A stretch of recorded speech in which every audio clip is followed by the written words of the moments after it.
Alex Jones here with a breaking emergency alert for Infowars.com. We are here in Texas and have military sources at a major Air Force base in West Texas that have reported to us the unprecedented event of secret nuclear weapons that were stored there being removed and transferred out of the base today to be shipped to South Carolina. Now, the reason this is unprecedented is the B-1 bombers that were located there took off last week. The B-1 bombers located in the Dakotas blasted off last week. They are only to be used in emergencies because they've been quasi-mothballed. They were designed in the 70s and 80s, the B-1B, to launch strikes inside Russia. They fly about 100 feet off the ground with ground-following radar. Now, Obama said in his speech last Saturday that the forces are in place for Syria, but Syria and Iran have said they're going to strike Israel, and then Israel is going to strike them, probably with nuclear weapons. Then Russia, that has alliances, will then respond, and then you know what happens. The rest is history. We are on the edge of the beginning of World War III. We've talked to our Russian sources high up in the Russian press.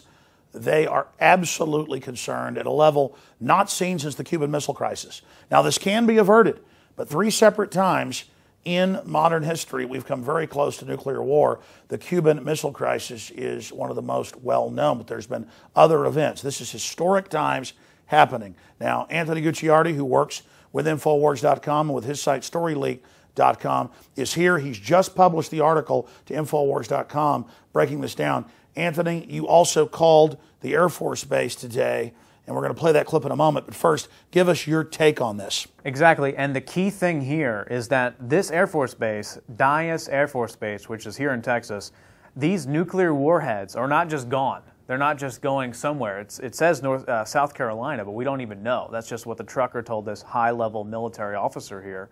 And he's saying that not only do we not know where they were, but there was no signature. There was no on-record paper here. So the point is this military commander came out and gave the authorization to take out these nuclear warheads and bring them wherever. And as we've talked about for months, maybe even years now, the whole thing isn't even about Syria. It's really a hot war with Russia. And the media has gone on record now saying that whether Obama knows it or not, and he does, it's a hot war with Russia. That's always been the thing. There's no reason to have nuclear warheads to go against Syria. We could wipe out Syria if we wanted to. But Putin has gone now and said that it is likely a staged attack, the chemical attacks in Syria, to start a war. We've had Ron Paul, Pat Buchanan. We've had others come out. Now even Rush Limbaugh saying it's likely some type of staged event. And what's coming down now is we know that Israel started all of this by attacking the Russell missile caches, and Russia went ahead and responded with 160,000 troops for immediate combat readiness with naval and aerial forces. And this is the United States taking a nuke, as Russia has these combat readiness troops on the border ready for anything, and who knows what they're going to do with it. I think, and Alex can give you his take on this, strategically and militarily, this is meant for Russia, not Syria. Anthony, 100% it's meant for Russia. They've got cruise missiles, they've got bombs, they've got nukes, anything they would need if they decided to go nuclear in that region on those 5 missile cruisers that have arrived, with aircraft carriers now showing up. These particular bombers, B-1s and B-2s that have also left their base in Missouri, are meant to fly in with stealth capabilities and bomb Moscow, bomb major sites inside Russia with heavy megaton bombs that can get down into deep bases. Because a cruise missile can only carry a smaller warhead generally. They have a few larger ones.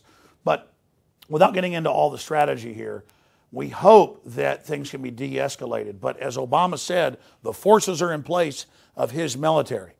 And so they definitely want this world crisis to basically intimidate the world into giving into their demands for more globalism, more world government, and to continue to expand the hegemonic rule of the United States itself captured by the globalists. But this is very historical what's happening, because the B-1 bombers, the B-2 bombers, the fighter aircraft, they're all being put in Diego Garcia out there just south of the Persian Gulf in the middle of the ocean.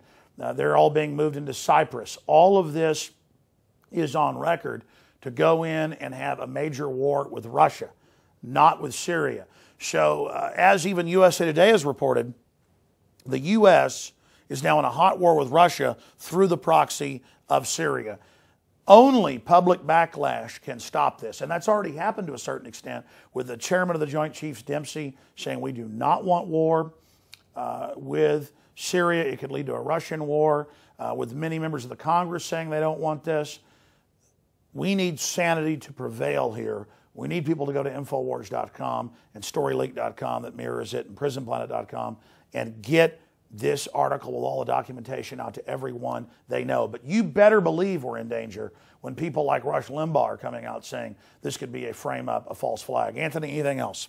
That's it. I think the fact of the matter is that we're facing a hot World War III type scenario if we don't stop this. But Brzezinski, the top advisor for Obama, did come out and say that there's been a global political awakening that stopped war in Syria. I mean, 9% approval rating. The world is waking up to this. So I think we can put a wrench in this, in the wheel of the war machine, in the elite war machine.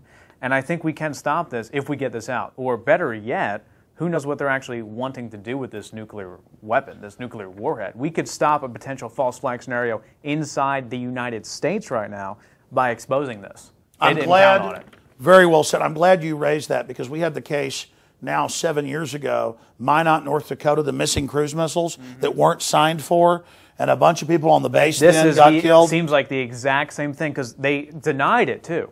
And we're going to play when we called the actual Air Force base. Sure, they denied it. But they denied it back in 2007 as well when those nukes went missing. They said that they weren't missing, they weren't there, they didn't exist.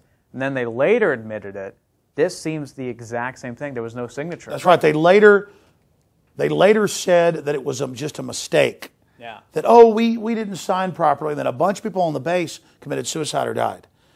So again, the shadow government wants to be able to disappear some nukes that they can then maybe detonate, blame on Russia, blame on American patriots. This could be a globalist coup to hold D.C. hostage. I mean, this is huge. It's going to South Carolina. Maybe the nukes are going to be deployed into D.C. I mean, there's no telling with these globalists. Very important. We're going to cover it more on the radio tomorrow, 11 a.m. Central, Infowars.com. We can beat this, folks, if good people stand up. Alex Jones signing off.